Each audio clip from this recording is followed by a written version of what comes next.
Assalamualaikum warahmatullahi wabarakatuh. Pada kesempatan kali ini, saya mengikuti sertifikasi dosen tahun 2026 dan ini adalah video dari PDD UKT PT saya pada bidang pengajaran. Perkenalkan, nama saya adalah Jumanto dari Universitas Slamet Riyadi pada prodi PGSD.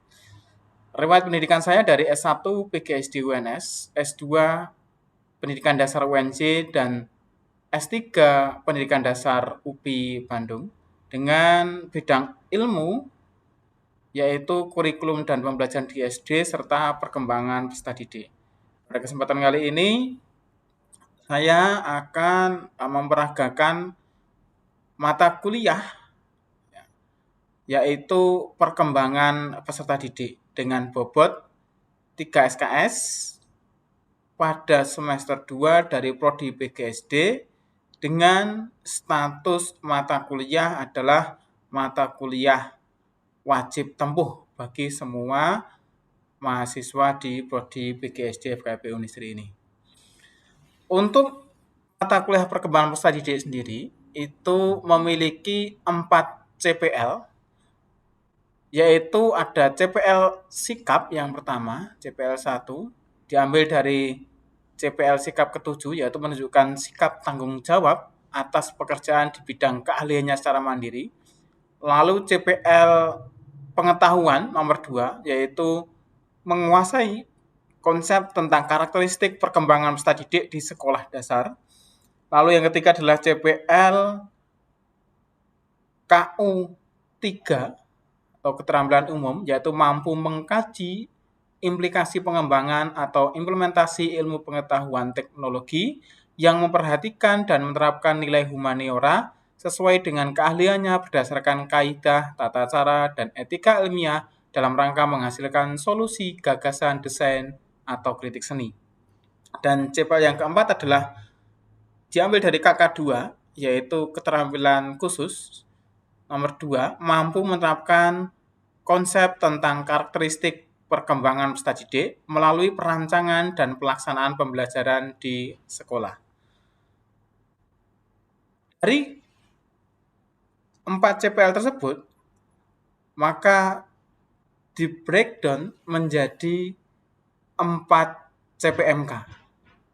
Dari masing-masing CPMK merupakan CPMK turunan, misalkan CPMK nomor 1 dari turunan CPMK sikap nomor 7, CPMK nomor 2 dari turunan CPL pengetahuan nomor 2 yang tadi, CPMK nomor 3 itu dari keterampilan umum nomor 3, dan CPMK 4 merupakan turunan dari CPL nomor 4 yaitu KK atau keterampilan khusus nomor 2. Dan dari CPMK ini menjadi sub CPMK yang sudah saya buat dan saya lampirkan dalam RPS. Untuk mata kuliah ini secara umum deskripsinya itu memuat 3 hal, yaitu tentang konsep dan prinsip.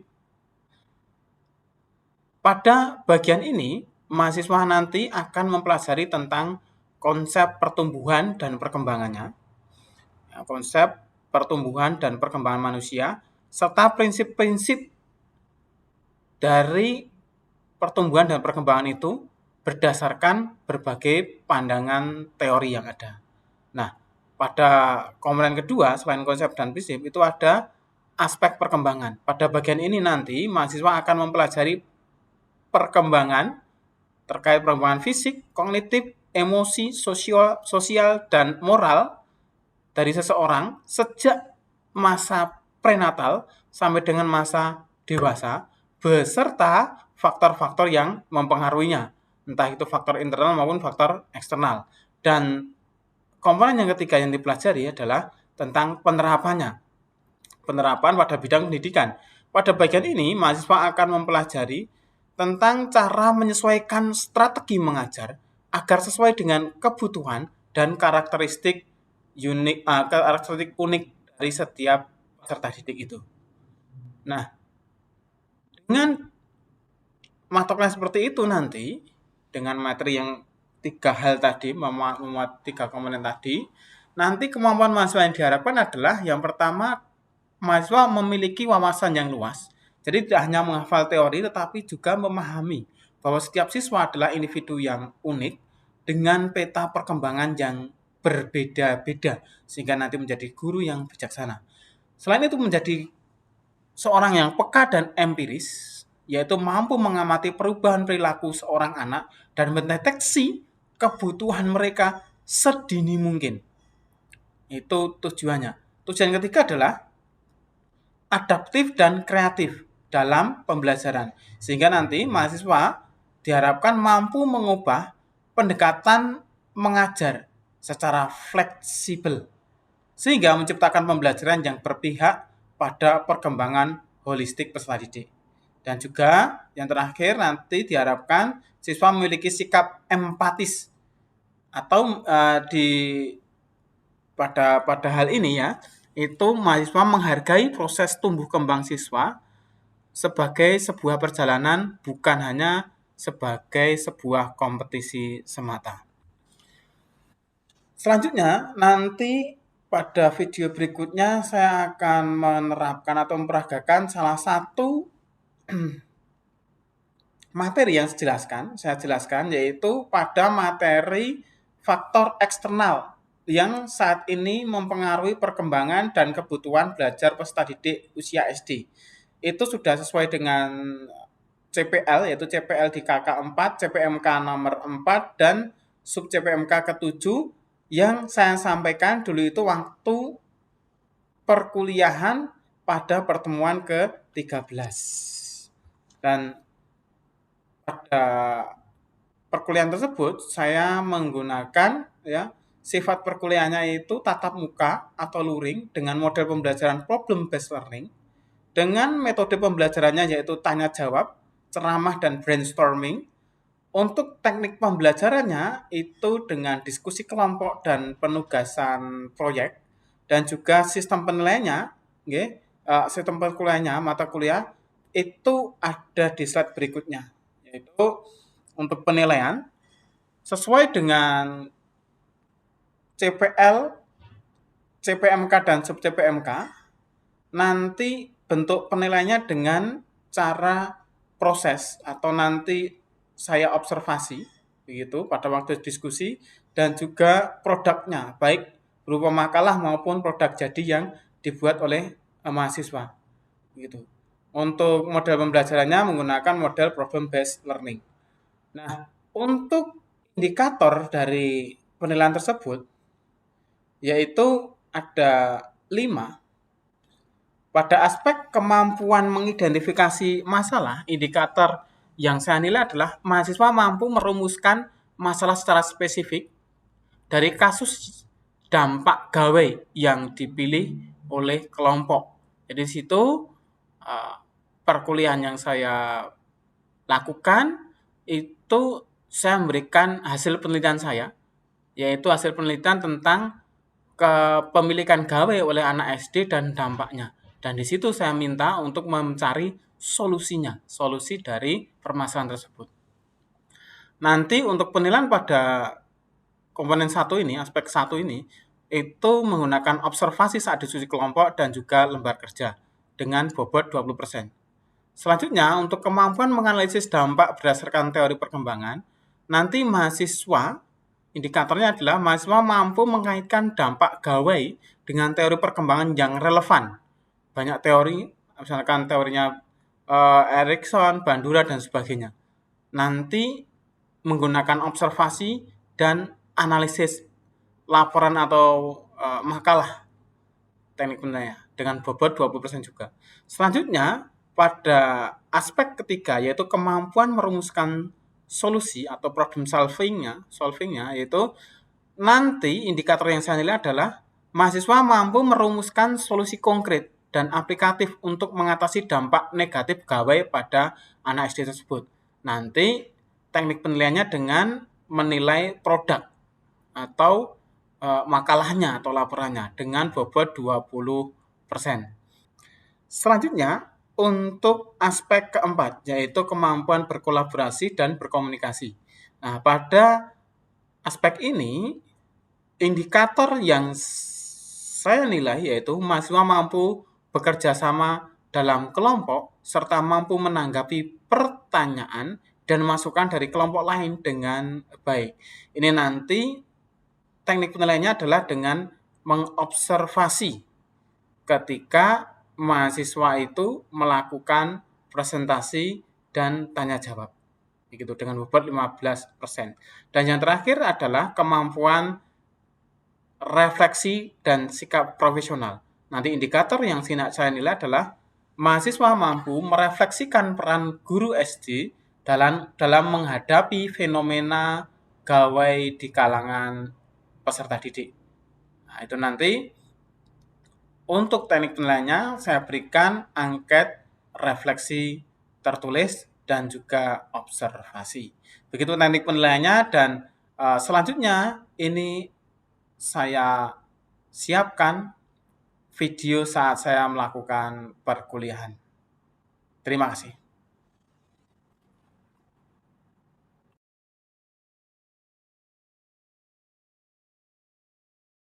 Warahmatullahi wabarakatuh. Waalaikumsalam warahmatullahi wabarakatuh. Baik teman-teman, kita hari ini masuk ke pertemuan ke-13. Seperti yang sudah kita jadwalkan sebelumnya, kita rencanakan sebelumnya bahwa pertemuan ke-13 ini mulai dari pertemuan ke-13 nanti 14 dan 15 kita akan mencoba untuk memahami faktor-faktor eksternal yang berpengaruh terhadap perkembangan peserta didik. 22,6% anak itu sudah memiliki gadget sendiri. Ini anak usia SD, kemarin kita sharing lagi yang anak SD kelas rendah, kelas 1 sampai kelas 3. 62,6% dari kota Solo dan sekitarnya. Termasuk banyak ini karena dia memiliki gadget pribadi. Nah, di sini ya paling banyak ya, 80%-nya itu menggunakan gadget biasanya, HP atau tabletnya itu diperbolehkan oleh orang tuanya untuk melihat video atau bermain game. Sedangkan hanya sekitar 48,4%-nya itu untuk belajar. Masih banyak yang lain. Jadi ini angkanya itu, Pak, itu 8 tahun. Kalau udah 100% karena angkanya ini banyak. Jadi angket ini berdasarkan aktivitas harian. Seringnya itu digunakan untuk bermain game dan melihat video, sehingga menjadi namanya katalisator perilaku. Katalisator itu ya pemicu perilaku yang mesin hiburan dan game lagi. Kita lanjutkan. Ini ada satu paradok yang aneh. Satu paradok yang aneh. Ketika anak-anak yang kelas rendah itu mereka diminta oleh orang tuanya untuk melakukan sesuatu, itu nurut. Nak ambilkan ini. Misalkan nak begini, nak mandi gitu. Dia 80%-nya menyelesaikan tugasnya dan 72,5%-nya dari 91 anak tadi itu mengikuti aturan tersebut. Tapi ketika tidak diperintah oleh orang lain, itu dia tidak bisa meregulasi dirinya sendiri, atau ya, kemampuan menunda keinginannya itu hanya 48,4%. Maksudnya gini, yang dia ingin walaupun itu buruk masih dilakukan. Jadi kan keterampilan menunda keinginan itu ngempet atensi itu perhatian. Otak yang terbiasa dengan stimulus digital berkesempatan tinggi secara aktif mencari sensasi instan, menghancurkan kapasitas fokus mendalam. Di sini bisa kita lihat teman-teman sekalian. 70% ya, 70% anak itu sering berpindah perhatian. Artinya apa? Anak nggak bisa fokus. Mau mengerjakan sesuatu, berpindah lagi, bermain sesuatu, berpindah lagi, mudah bosan.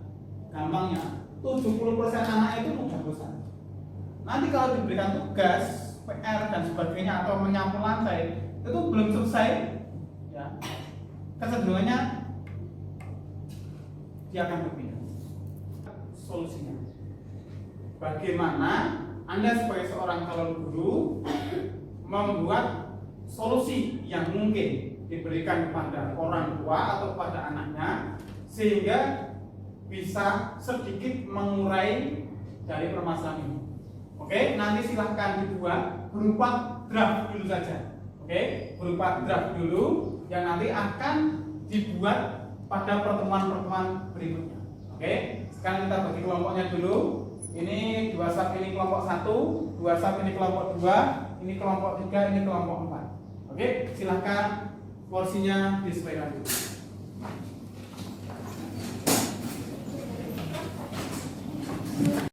Oke, kelompok 1 ini rencananya akan membuat apa kelompok 1? Nanti ke depannya kami akan membuat konten tentang melaksanakan sosialisasi kepada orang tua mengenai penggunaan gadget pada anak gitu Pak. Terus kemudian kegiatan ini akan disusun dalam bentuk storyboard agar penyampaian informasinya lebih terstruktur, menarik dan mudah dipahami.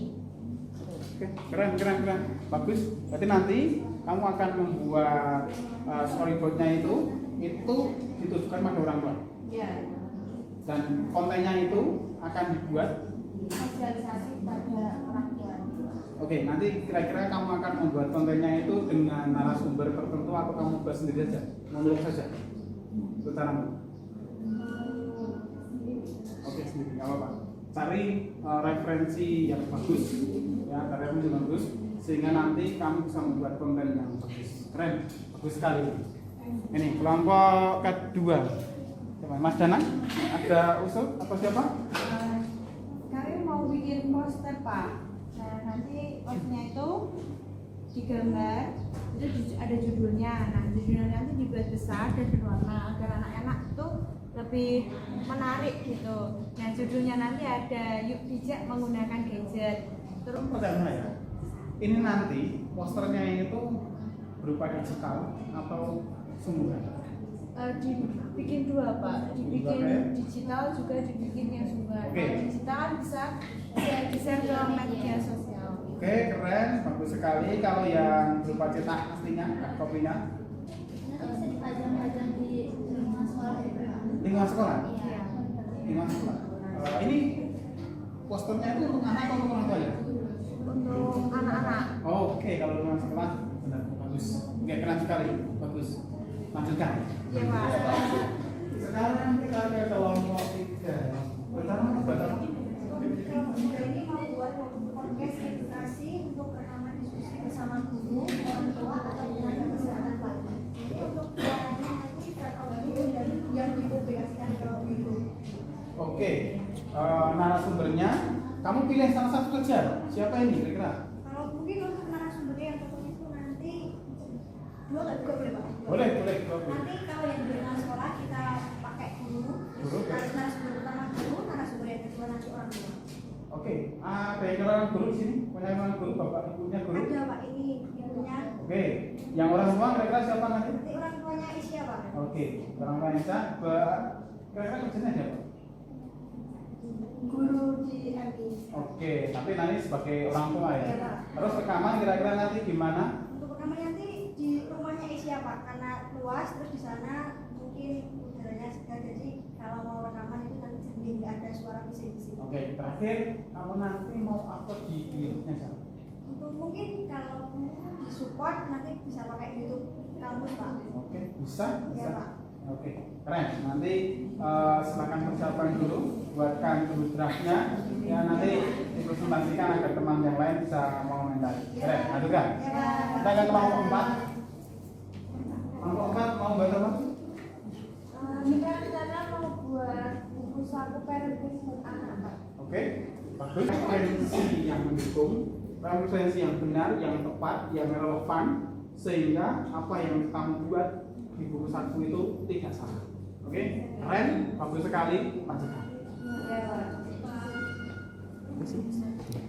Sekarang waktunya teman-teman untuk mempresentasikan. Oke, 4 kelompok semua mempresentasikan. Kita mulai dari kelompok 1. Siapa?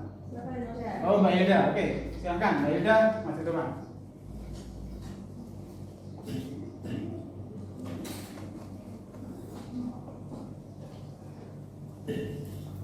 Oke teman-teman, di sini kelompok kami akan membuat konten serta melaksanakan sosialisasi kepada orang tua mengenai penggunaan gadget pada anak. Nah, kegiatan ini pertama-tama kami akan menyusun story. Pada bagian mana di konten kalian yang sudah dirancang yang dapat menjadi pemicu ketertarikan orang tua mengenai kasus penggunaan gadget yang berlebihan pada anak-anak? Oke, saya akan menjawab dari kelompok 2, pertanyaan dari Mas Dimas. Mungkin yang pertama supaya orang tua tertarik, yang pertama sekarang ini biasanya orang tua tertarik pada 3 detik video pertama atau mungkin 5 detik video pertama. Nah, Oke, terima kasih untuk kelompok 1 sudah menyampaikan. Oke, luar biasa. Gini kelompok 1. Ketika tadi ada pertanyaan dari kelompok 2, bagaimana cara untuk menarik perhatian yang melihat konten. Ini yang kelompok 1 ini kan akan membuat konten tentang bagaimana mendidik anak agar tidak dalam tanda kutip kecanduan HP atau menghindari kecanduan HP atau anaknya berhenti kecanduan HP, begitu kan? Nah, dia akan membuat konten untuk orang tua sehingga nanti kontennya itu bisa mengubah paradigma orang tua. Cuman pertanyaan dari kelompok 2 adalah bagaimana agar kontennya itu bisa dilihat oleh orang tua. Nah, dia akan membuat dengan cara yang semenarik mungkin. Di menit pertama dia akan membuat judul yang fenomenal. Gitu. Saran saya begini dari kelompok 1 ya, kamu nanti untuk membuat kontennya itu jangan asal membuat konten, tapi kamu cari referensi yang keren, referensi yang relevan, yang bagus agar kontenmu itu benar sesuai dengan dia. Oke, sekali lagi kita berikan aplaus.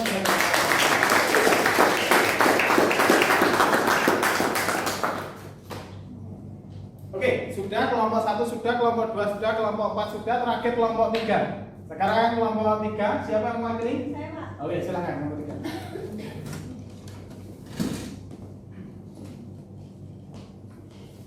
Di sini saya akan mempresentasikan hasil kerja kelompok 3, yaitu untuk keluarannya kami akan membuat podcast dengan judul Bijak Menggunakan Gadget untuk peran orang tua dan guru dalam mendampingi anak pada era digital ini. Nah, untuk podcastnya ini nanti berwaktu 15 menit, yang dimana nanti ada 2 narasumber dan 1 moderator.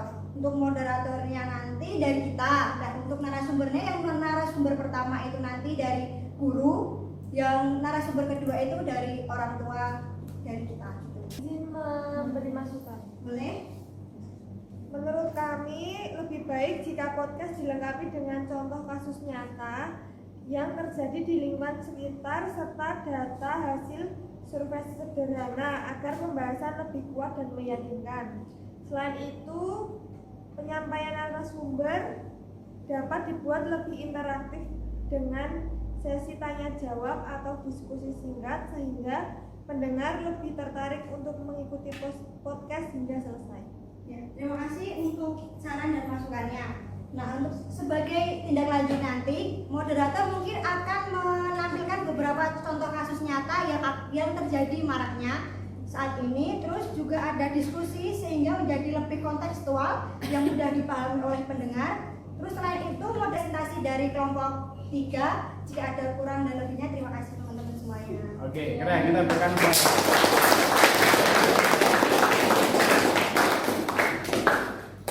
Ya, hampir sama dengan kelompok 1. Kelompok ketiga itu akan membuat podcast, oke? Akan membuat podcast, tapi yang nanti jadi narasumbernya adalah guru dan orang tua siswa. Minimal sekali penontonnya nanti adalah tetangganya si orang tua siswa tadi, dan minimal sekali yang bisa digerakkan adalah untuk menontonnya adalah orang tuanya dari guru tersebut, orang tua dari siswa dari guru tersebut, gitu. Ya. Dan saran yang bagus dari kelompok 4, oke? Silakan didesain lagi, ya, di rumah. Sekarang kembali lagi tempat duduknya di depan ini. Ini menjadi bekal bagi Anda nanti sebagai calon guru dan nanti menjadi guru agar aware atau perhatian terhadap faktor-faktor eksternal yang mungkin mengancam perkembangan murid Anda nanti. Oke, terima kasih. Kita akhiri hari ini, ya. Terima kasih atas perhatiannya. Semoga ada manfaatnya dan saya mohon maaf jika ada banyak kekurangannya. Terima kasih. Assalamualaikum warahmatullahi wabarakatuh. Waalaikumsalam.